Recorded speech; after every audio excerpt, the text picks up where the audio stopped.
हम एक क्वेश्चन कर रहे हैं, find the inverse Laplace transformation of 5s + 3 upon s - 1 s² + 2s + 5। तो ये जो हमें दिया गया है 5s + 3 upon s - 1 s² + 2s + 5, इसको हम पहले पार्शियल फ्रैक्शन से तोड़ेंगे। पार्शियल फ्रैक्शन कैसे करेंगे? देखो नीचे क्या लिखा है, s - 1, तो यहाँ लिखोगे a upon s - 1, a is constant.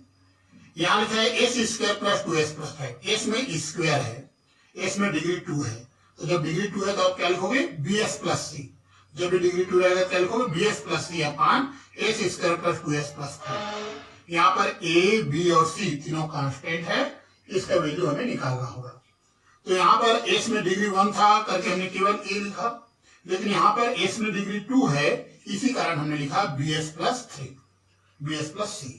अब आपको क्या करना है, a, b और c का वैल्यू निकालना है। कैसे निकालेंगे? a का मल्टीप्लाई इनसे होगा, bs + c का मल्टीप्लाई इनसे होगा और इक्वल टू लिखोगे 5s + 3।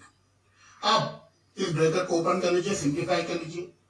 इतना कंप्लीट करने के बाद में आप क्या करना, s² वाले को अलग कर देना, जिसमें s है उसको अलग करना और जो कांस्टेंट है वो अलग हो जाएगा। अब कंपेयर करना है बोथ साइड, तुलना। कैसे कंपेयर करोगे? राइट साइड में देखियो s² नहीं है, मतलब s² को कोफिशिएंट 0 है, यहाँ पर a + b = 0 आ जाएगा। राइट साइड में s का कोफिशिएंट 5 है, तो इसका वैल्यू 5 आ जाएगा। राइट साइड में कांस्टेंट टर्म 3 है, तो इसका वैल्यू 3 आ जाएगा। अब इसको हम सॉल्व करेंगे तो a का वैल्यू आ रहा है 1, b का वैल्यू आ रहा है -1 और c का वैल्यू आ रहा है 2। तो a, b, c का वैल्यू आपको इस इक्वेशन नंबर 1 में रखना है। तो इस प्रकार से हमने रख दिया a, b, c का वैल्यू।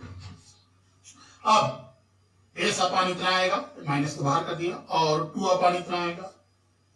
5 को हमने ब्रेक कर दिया 1 + 4, 5 को ब्रेक किया है 1 + 4 में। क्यों ब्रेक किया है? क्योंकि ये फार्मूला बनेगा s + 1 का होल स्क्वायर। यहाँ ये फार्मूला बन जाएगा s + 1 का होल स्क्वायर। अब नीचे s + 1 आया है तो ऊपर भी s + 1 आना चाहिए, या तो ऊपर 1 आ जाए या तो s + 1 आ जाए। तो ऊपर में s + 1 लाने के लिए +1 किए -1 किए, तो s + 1 अपॉन इतना आ जाएगा।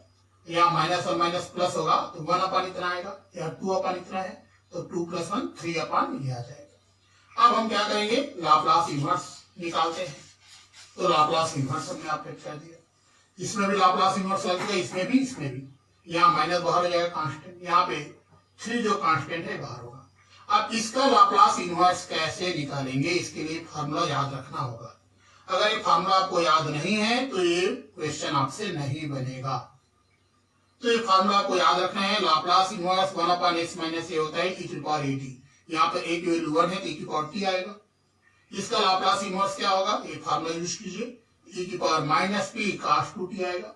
इसका लाप्लास इनवर्स ये वाला फार्मूला यूज कीजिए और ये आ जाएगा e⁻ t sin 2t/2।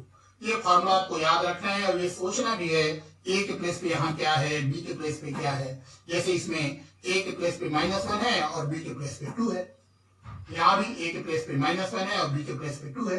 तो इन फार्मूला को याद रखिए, तभी आंसर आपको मिलेगा।